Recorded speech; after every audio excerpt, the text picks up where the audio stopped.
Na gimnaziji Ledina so dijaki in profesorica imeli priložnost spoznati svet gluhih in naglušnih v predstavitvi o gluhoti ter znakovnem jeziku. Gluhi so spregovorili tudi o svojih osebnih izkušnjah, zaradi česar so dijaki bolje razumeli vsakdanje izzive gluhih in pomembnost sporazumevanja.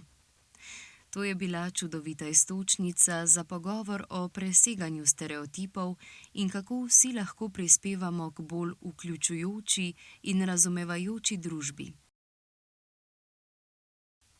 Dijaki so prepoznali, da je znakovni jezik pravzaprav prvi jezik gluhih, medtem ko je slovenščina zanje drugi jezik, kar pogosto vodi do napačnih prepričanj o njihovih sposobnostih.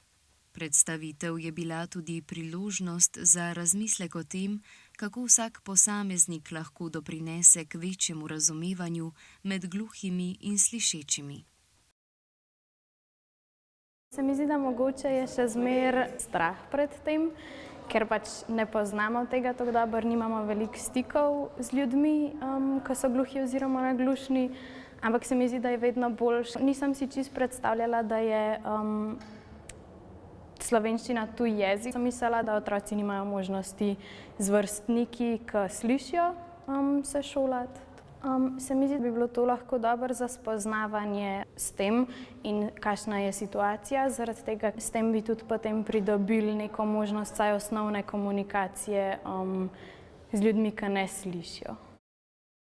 Predstavitev, ki jo je vodila Valerija Škof skupaj s tolmačko, je vzbudila zanimanje pri dijakih in profesorici ter sprožila živahno debato.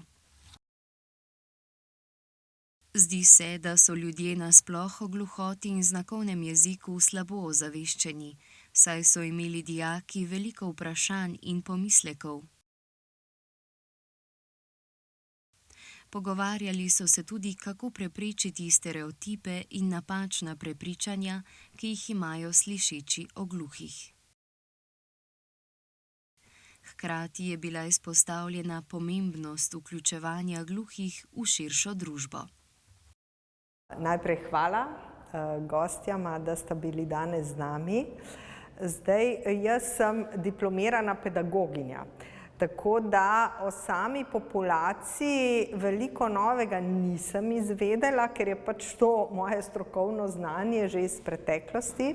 Mi je bila pa zelo, zelo močna ta osebna izkušnja navezanosti družinskih članov, kjer se mati in hči sporazumevalno tako zelo lepo povezujeta, kot je bilo tukaj videti. Bogata mi je bila tudi ta osebna zgodba gospe, kajti take uspešne zgodbe so vedno navdihujoče in hkrati lahko spodbudijo tudi katerega izmed naših dijakov, da se bolj potrudi za svoj cilj. Izobraževanje o gluhoti je za mlade pomembno.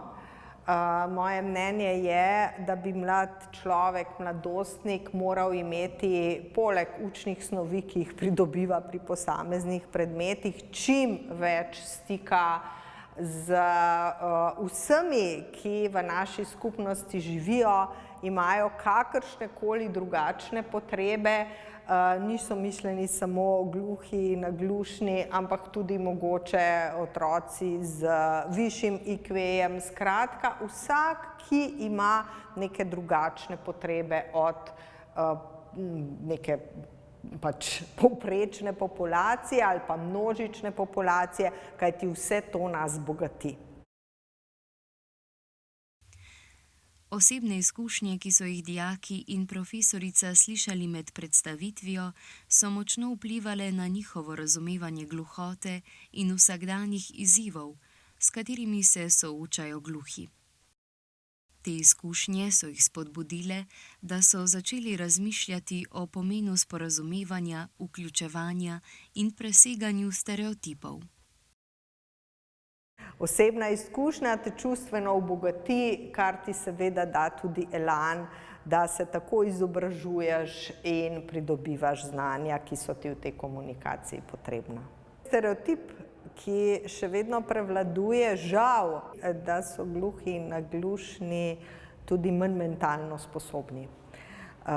Vesela, srečna in zelo zadovoljna sem, da je današnji obisk pokazal ravno obratno, da so to zelo inteligentni, zelo radovedni, zelo razgledani in tudi čustveno subtilni ljudje. Tako da še enkrat hvala za gostovanje. Predstavitev o gluhoti in znakovnem jeziku je dijakom ponudila priložnost, da so se iz prve roke seznanili s svetom gluhih, kar jim ne bo pomagalo le pri razumevanju izzivov gluhih, ampak tudi pri iskanju načinov za boljše medsebojno povezovanje in podporo v prihodnosti. S takšnim pristopom lahko ustvarimo družbo enakopravno vključenih in spoštovanih državljanov.